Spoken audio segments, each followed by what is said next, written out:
Saudi அரேபியாவில் புனித பயணம் மேற்கொண்ட இந்தியர்கள் சென்ற பேருந்து விபத்திற்குள்ளாகி வெடித்து சிதறியதில் 45 பேர் பலியான சம்பவம் பெரும் சோகத்தை ஏற்படுத்தியுள்ளது. இந்திய நேரப்படி அதிகாலை 1:30 மணியளவில் மதீனாவிலிருந்து சுமார் 160 கிலோமீட்டர் தொலைவில் உள்ள முப்ரிஹத் அருகே டீசல் டேங்கர் லாரி மீது மோதி விபத்திற்குள்ளாகி வெடித்து சிதறியது. இதில் 45 பேர் பரிதாபமாக உயிரிழந்தனர். பேருந்தில் சென்ற குழுவானது கடந்த 9ஆம் தேதி ஹைதராபாத்திலிருந்து புறப்பட்டு மெக்காவில் உம்ரா தொழுகை நடத்திவிட்டு மதீனாவுக்கு திரும்பிக் கொண்டிருந்தபோது இந்த கோர விபத்து நடந்ததாக தெரிவிக்கப்பட்டுள்ளது. இவ்விபத்து பெரும் அதிர்ச்சி அளிப்பதாக இந்திய வெளியுறவுத்துறை அமைச்சர் ஜெய்சங்கர் வருத்தம் தெரிவித்துள்ளார். சவுதி தலைநகர் ரியாதில் உள்ள இந்திய தூதரகம் மற்றும் ஜெட்டாவில் உள்ள துணை தூதரகம் பாதிக்கப்பட்டவர்கள் குடும்பத்தினருக்கு முழு ஆதரவையும் வழங்கும் என தெரிவிக்கப்பட்டுள்ளது. விபத்தில் பாதிக்கப்பட்டவர்களின் குடும்பங்களுக்கு உதவ இந்திய துணை தூதரகத்தில் 24 மணி நேரமும் இயங்கும் கட்டுப்பாட்டு அறை அமைக்கப்பட்டுள்ளது. ரியாதில் உள்ள இந்திய தூதரகத்துடன் தொடர்பில் இருப்பதாக தெலங்கானா அரசு தெரிவித்துள்ளது. சவுதி அரேபியாவில் நடந்த பேருந்து விபத்தில் உயிரிழந்தவர்களில் 16 பேர் தெலங்கானாவைச் சேர்ந்தவர்கள் என தெரிவிக்கப்பட்டுள்ள நிலையில் அங்குள்ள தூதரகத்துடன் தொடர்பில் இருப்பதாக தெலங்கானா அரசு தெரிவித்துள்ளது. விபத்து குறித்து அதிர்ச்சியை வெளிப்படுத்திய தெலங்கானா முதல்வர் ரேவந்த் ரெட்டி அடுத்த கட்ட நடவடிக்கைகளுக்கு உத்தரவிட்டுள்ளார். இந்நிலையில் சவுதியில் இந்தியர்கள் உயிரிழந்ததை அறிந்து மிகவும் வருத்தமடைந்தேன் என பிரதமர் மோடி வருத்தம் தெரிவித்துள்ளார். சவுதி அதிகாரிகளுடன் அரசு நெருங்கிய தொடர்பில் உள்ளது என்றும் இந்திய தூதரகம் அனைத்து உதவிகளையும் வழங்கி வருவதாகவும் அவர் குறிப்பிட்டுள்ளார்.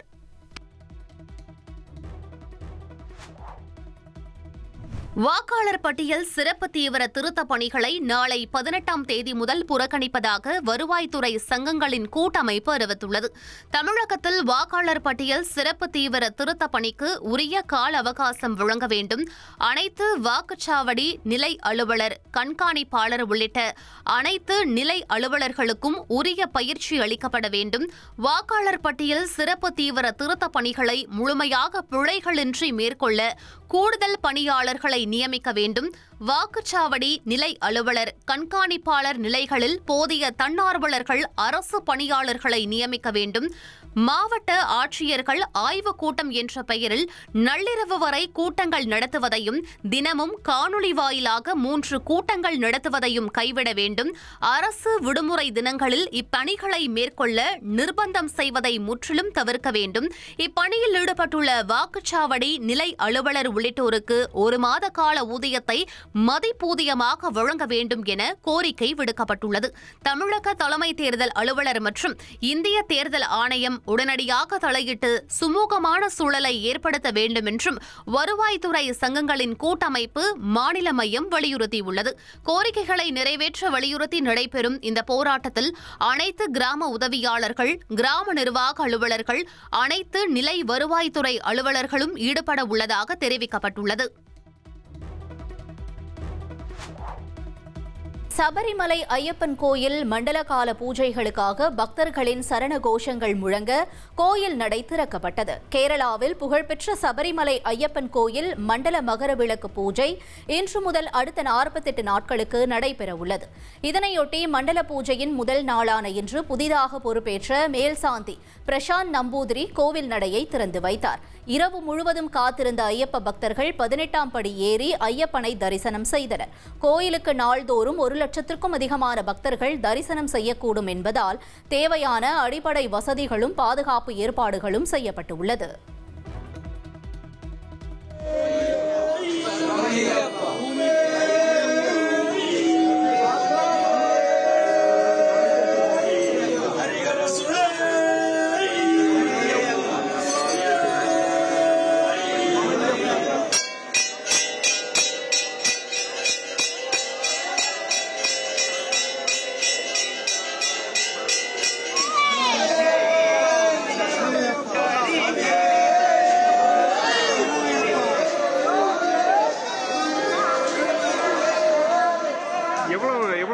நேரம் காத்து? சாமி நாங்கள் நைட்டு 8 மணிக்கு ஏற ஆரம்பித்தோம் சாமி. கிட்டத்தட்ட கரெக்டாக ஒரு 11 மணி நேரம் காத்திருந்து வரோம்.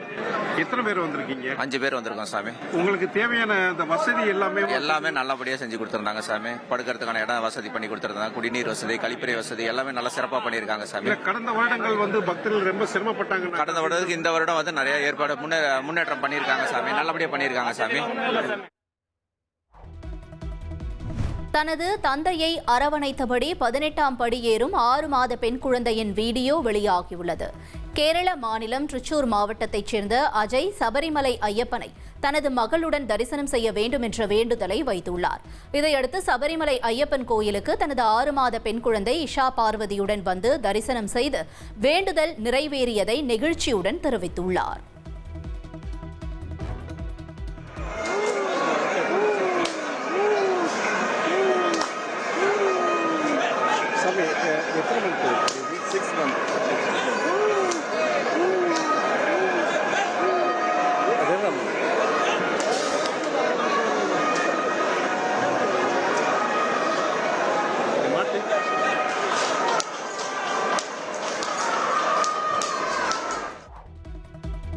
கார்த்திகை தீபத்தை முன்னிட்டு திருவண்ணாமலையில் மேற்கொள்ளப்பட்டுள்ள பாதுகாப்பு ஏற்பாடு குறித்து தமிழக அரசு, மாவட்ட நிர்வாகம் மற்றும் டிஜிபி ஆகியோர் வரும் 24ஆம் தேதிக்குள் பதிலளிக்க சென்னை உயர்நீதிமன்றம் உத்தரவிட்டது.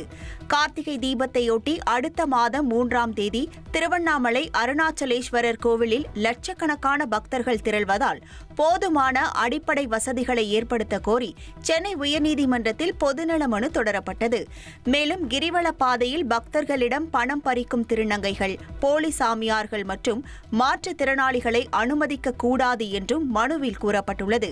இதை விசாரித்த நீதிபதி திருவண்ணாமலையில் மேற்கொள்ளப்பட்ட பாதுகாப்பு ஏற்பாடுகள் குறித்து தமிழக அரசு, மாவட்ட நிர்வாகம் மற்றும் காவல்துறை டிஜிபி ஆகியோர் வரும் 24ஆம் தேதிக்குள் பதிலளிக்க உத்தரவிட்டு விசாரணையை ஒத்திவைத்தனர்.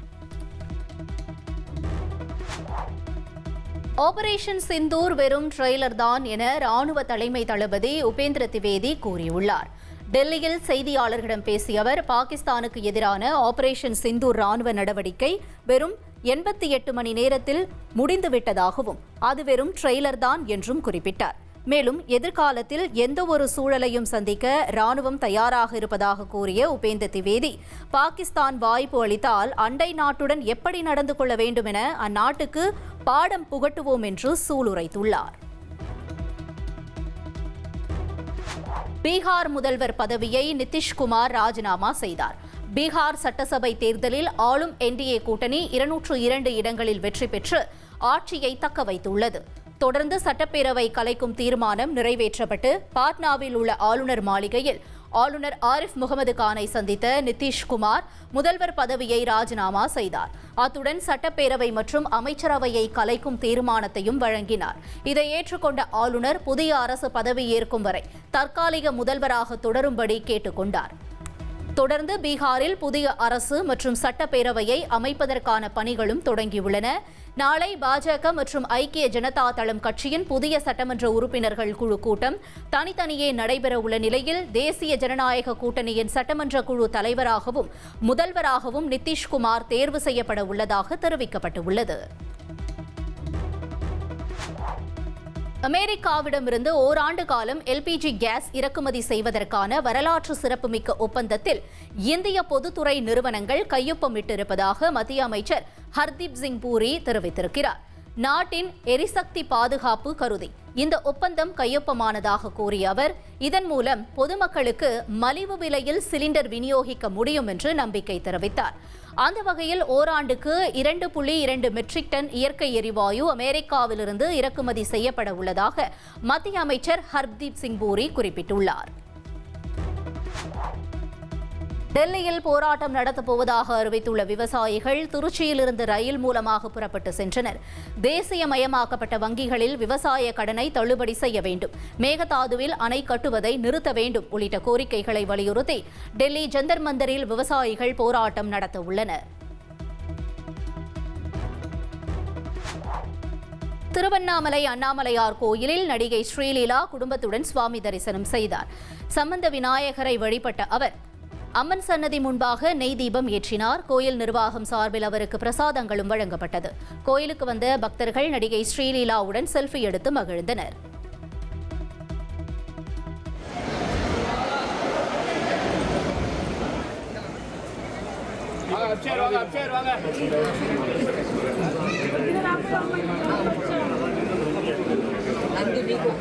சார்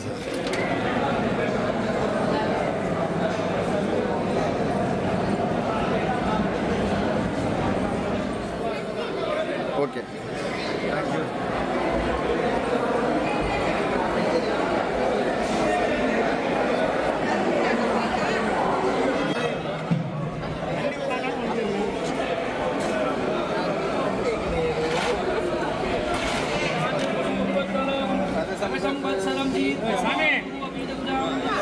லோகேஷ்